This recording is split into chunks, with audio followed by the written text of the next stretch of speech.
दो कुत्तों की लाशें चाहिए और वो लाशें चौक बावली में रखी जाए और हम अपने गुस्से का इजहार करें। ये कत्ल का बदला कत्ल है, इसको जल्द और जल्द इन कमिश्नर और डीसीओ इनको सबको मुअत्तल कर दे, खत्म करें इनको यहाँ से। साथ में इस मुलजम पर 63 FIR मौजूद है जो कि रिकॉर्ड में मौजूद है और फिर भी ये CCD के हवाले नहीं किया जाता।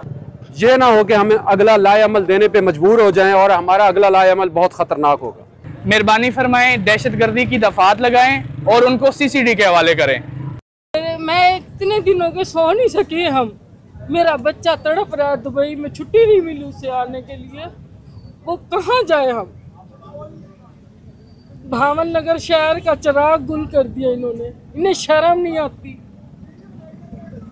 अब कहाँ किससे इंसाफ ले हम। मगर मैं मरियम नवाज से कहती हूँ, खुदारा इस वाक़े का नोटिस ले, इसको जल्द और जल्द इन कमिश्नर और डीसीओ इनको सबको मुअत्तल कर दे, ख़त्म करें इनको यहाँ से, बहावन नगर शहर से निकाले इनको। मेरी अपील है, ये माफिया इतना मजबूत नहीं होना चाहिए जो गुंडागर्दी एक दिन दिहाड़े बच्चे को कत्ल कर दिया। और ये इनके असला कहाँ से आया, क्यों रखा गया। अगर हमारे बच्चे महफूज नहीं है तो किसी के बच्चे भी महफूज नहीं है। आप लोगों को आवाज़ बननी चाहिए, सबको आवाज़ उठानी चाहिए, इंसाफ दिलाना चाहिए। अवैस को इंसाफ दिलाना चाहिए, इंसाफ दिलाना चाहिए। उसके कातिलों को कभी भी नहीं छोड़ना चाहिए, उसको नहीं माफ करना चाहिए। हमारा मुतालबा डीसीओ ऑफिस पर है और हमें इंसाफ कर चाहिए। आगे शिवाल भाई आप भी बड़ा फिर चला लेंगे रोड खुला। बिस्मिल्लाहिर्रहमानिर्रहीम। मेरी तमाम इंतज़ामिया से, ख़ास तौर पे DC बावल नगर से, DPO से और CTD से एक ही गुजारिश है कि हमने अपने शहर का एक मासूम बच्चा खोया है, हमें उसके बदले में उन दो कुत्तों की लाशें चाहिए और वो लाशें चौक बावली में रखी जाए और हम अपने गुस्से का इजहार करें। उनको जिस तरह से भी किया जाए उनको लाया जाए शहर में और उनकी लाशें हमें दी जाए। हम इसके अलावा हमारा कोई मुतालबा नहीं है। हम इस शहर के बहुत ज़्यादा अमन के ख्वाह हैं। इस शहर में अमन हमेशा रहा है और रहेगा इंशाल्लाह। इस तमाम चीज़ों में तमाम अंजुमन ताजरान, तमाम सियासी जमातें इस एहतजाज में शामिल है। जो इससे पहले हो गया उसका हमें कोई लेना देना नहीं, लेकिन हमारा एक मासूम हाफिज अवैस कत्ल हुआ है। मेरे भी बच्चे हैं, कल को अगर मेरे बच्चे को खराश आई तो मैं किसके पास जाऊंगा। मेरा आपसे यही रिक्वेस्ट है, यही इल्तिजा है, आप ये तमाम चैनल जो है ये पूरे पाकिस्तान में वजीर आजम को भी ये सुनाएं, आर्मी चीफ को भी ये बताएं और वजीर आला पंजाब को भी बताएं कि इंसाफ बावल नगर में नहीं मिल रहा, इंसाफ खत्म हो चुका है। एक चट्टी दलाल, एक ऐसा मुनाफिक तरीन बंदा जो आज बावल नगर के ऊपर हुकूमत कर रहा है। तमाम MP MNA सोए पड़े हैं और उसका कोई भी जुर्म साबित करने वाले नहीं। हम ये साबित करते हैं कि हमारा बच्चा उसी ने मारा है और उसके बेटे को और उसको सरेआम इस शहर बावल नगर में लाकर इसी तरह मारा जाए जिस तरह उसने हाफिज अवैस को मारा है। बिस्मिल्लाहिर्रहमानिर्रहीम। मैं शुक्रगुजार हूँ मियाँ हामिद बुलवटू साहब का कि आप तशरीफ़ लाए हमारे साथ, हमारे गम में, हमारे भाई के गम में बराबर शरीक हुए। मियाँ आफ्ताब जोया साहब NA 161 के और मियाँ साहब भी MPA के कैंडिडेट हैं। मैं बहुत शुक्रगुजार हूँ। मेरी गुजारिश ये है डिप्टी कमिश्नर साहब से और DPO बहावल नगर से कि आज गालबन चौथा रोज़ है, DPO साहब की मुकम्मल खामोशी है, DC साहब की मुकम्मल खामोशी है। ये डिप्टी कमिश्नर कॉम्प्लेक्स जो है वो पूरे डिस्ट्रिक्ट बहावल नगर के इदारों का एक मरकज़ी इदारा है। उस इदारे के अंदर दिन दिहाड़े एक हाफिज़े कुरान का सफाकी के साथ कत्ल।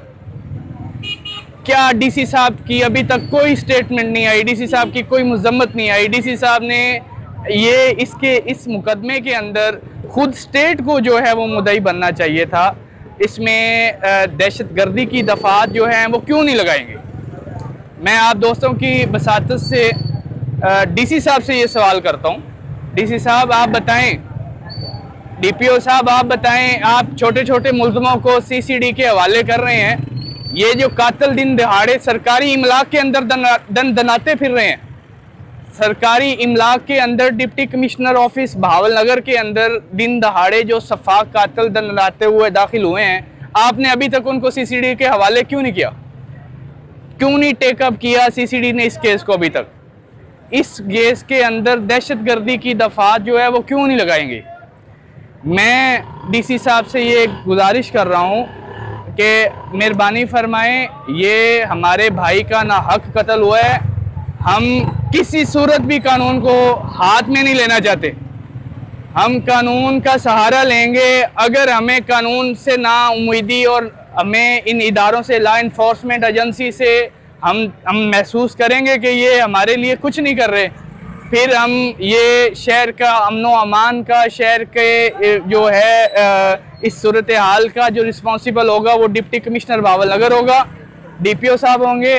अगर हमें हाफिज आसिफ साहब को और उनकी फैमिली को प्रॉपर इंसाफ ना दिया गया, इस केस में मुकम्मल इंसाफ के तकाजे पूरे ना किए गए, तो डीपीओ साहब ये शहर की सूरत हाल आए दिन बिगड़ती जाएगी। ये एहतजाज का दायरा जो आज हम रिक्वेस्ट कर रहे हैं, कल को ये दायरा कार बहुत वसी हो जाएगा। इसमें पूरे शहर की आप देख रहे होंगे कि समाजी और सियासी तंजीमें और वकला साहिबान, सियासी जमातों के नुमाइंदे भी तशरीफ़ लाए हैं। ये जो सिलसिला है ये आए दिन फैलेगा।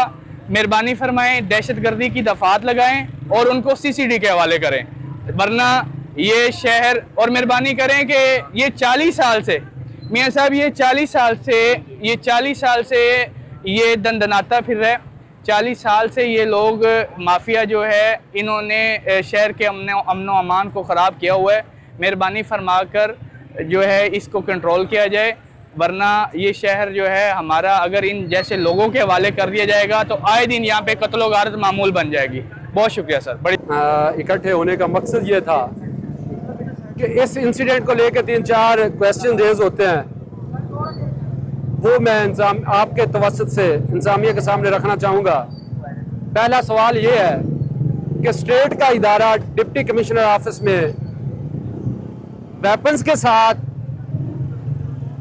वो अक्यूज पार्टी कैसे आ गई, और दूसरा सवाल ये है कि एफआईआर में 780 के जुर्म को आज़ाद क्यों नहीं किया गया, और तीसरा हमें खदशा है कि इन्वेस्टिगेशन को लेके बहुत सारी चीज़ों में रद्द बदल करने की कोशिश की जा रही है। वो उस हवाले से हम वार्न करते हैं इंतजामिया को कि उसमें किसी किस्म की कोताही बर्दाश्त नहीं की जाएगी। ये ना हो कि हमें अगला लाए अमल देने पे मजबूर हो जाएं और हमारा अगला लाए अमल बहुत ख़तरनाक होगा। जी, हम इस मामले की पुरजोर मज़ामत करते हैं इंटरनेशनल ह्यूमन राइट्स की तरफ से, और बीइंग आ बहावलनगर का एक शहरी होने की निस्बत से कि ये एक दिल खराश वाक़या पेश आया है जो कि डीसी ऑफिस में पेश आया है, जो कि खुद डिस्ट्रिक्ट में कानून नाफिज करता है। उसके अंदर एक मुल्ज़म जो कि दिन दहाड़े असले को लगाता हुआ आता है और उसको 780 ऐड नहीं की जाती, तो इसकी हम पुरजोर मज़ामत करते हैं और इंतज़ामिया से अपील करते हैं, और हम जो है ना स्टेट से अपील करते हैं और कानून नाफिज करने वाले इदारों से अपील करते हैं कि जल्द अज जल्द इसके अंदर 780 ऐड की जाए, और साथ में इस मुल्ज़म पर 63 FIR मौजूद हैं जो कि रिकॉर्ड में मौजूद है, और फिर भी ये CCD के हवाले नहीं किया जाता। तो मेरी सुहेल चट्टा साहब से रिक्वेस्ट है कि इसका 100 मोटो लें और इसको जो है ना 100 मोटो के अंदर इसको लें और इस केस को जल्द अज जल्द फाइंड करें और एक GIT रिपोर्ट तैयार करें, और उस रिपोर्ट के अकॉर्डिंग जो भी मुल्जिम के खिलाफ एक्शन लिया जाता है उसको एक्शन में लाएं और इसमें 780 ऐड करें। जी, यहाँ पर हम सब लोगों को इकट्ठा होने का मकसद सिर्फ और सिर्फ ये है कि जिसके साथ जुल्म हुआ है उस जुल्म का हिसाब होना चाहिए। आज से पहले जितने अरसा जुल्म होते आए हैं सबका हिसाब लिया गया है। एक DC साहब जो इंतज़ामिया के हेड हैं बहावलनगर के, और हेड होने के बावजूद उन्हीं के स्क्वायर के अंदर एक बच्चा शहीद हो जाता है, एक माँ का लाल चला जाता है, तो कितने अफसोस की बात है। अगर वहाँ पे ये मसला हो सकता है तो हम लोग बाहर भी महफूज नहीं है। अगर DC साहब इस बारे में एक्शन नहीं लेते तो ये जो एहतजाज है ये तूल पकड़ेगा, और इंशाल्लाह डेली बेसिस पे ये एहतजाज किया जाएगा। और कभी किसी की माँ का लाल जो है वो नुकसान नहीं उठा पाएगा इंशाल्लाह। वाला जो ये वाक़या है डीसी ऑफिस के अंदर, यानी हसास इदारे के अंदर जो है दिन 12 बजे ये कत्ल जो हुआ है, दिन 12 बजे हुआ है और असले की नुमाइश की CCTV फुटेज भी है।